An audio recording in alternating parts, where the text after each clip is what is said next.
Do you remember how they used to say, don't believe everything you see on TV? Maybe we need to update that with, don't believe everything that you see online, especially on YouTube. For this generation of young people, YouTube is where most young people learn, hang out, and dream of making it big. This is the deal with YouTube. If something breaks down, like an automotive repair or something around the house, you're going to go there and find out how to repair this, how to do this, even like video editing and technical stuff in digital spaces like that. And in fact, YouTube has become the second most used search engine in the world. And teens are using it just as much as we are, if not a lot more so. They're growing up in a world where every topic, every interest has some sort of an expert talking to them about just that, the things that they're passionate and curious about. But the big difference is where we may have learned from teachers and experts, they're learning from creators and influencers who might have their own interests at heart, not the interests of actually passing forward that information correctly.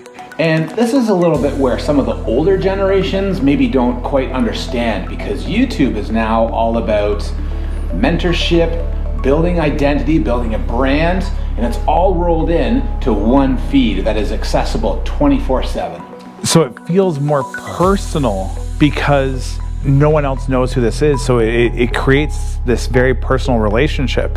And because they're thinking like them, talking like them, sometimes they just kind of influence what they're saying. A lot of times these people aren't actually knowledgeable in their field. They just speak with conviction and confidence in such a way that they're like, you know what? I don't necessarily have that conviction and that confidence, but if someone's talking that confidently, they must know what they're talking about.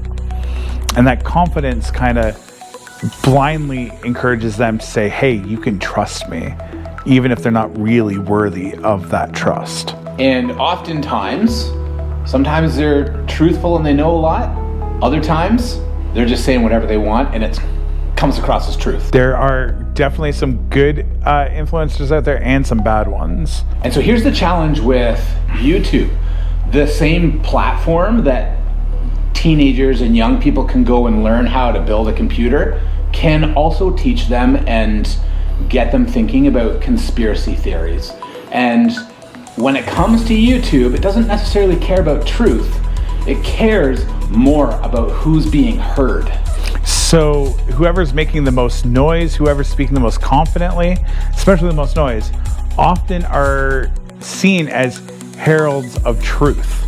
Even though it might not be. The loudest people get the most attention. They are also often the most rambly. And YouTube and their algorithm, the way it's set up at the moment, is going to push things that are going to maintain attention for the longest. No longer does sex sell, it's rage that sells, mistrust sells. And that's what's getting their hooks in and keeping them locked in to watching things on their platform so they can advertise to them more. And so if you make noise, you get heard, whatever that is. And there is a whole range right now of YouTubers and Instagrammers that are literally, it's called clip farming. You say the most outrageous thing to get the people the most angry at you so that you can be seen and you can start monetizing your content. So if you hear a young person say that they learned it on YouTube, wherever they heard that from, an influencer creator, whether they're telling the truth or not, turned that opinion into gospel truth for that young person. And that is where they become knowledgeable in some things, whether it's truthful or not.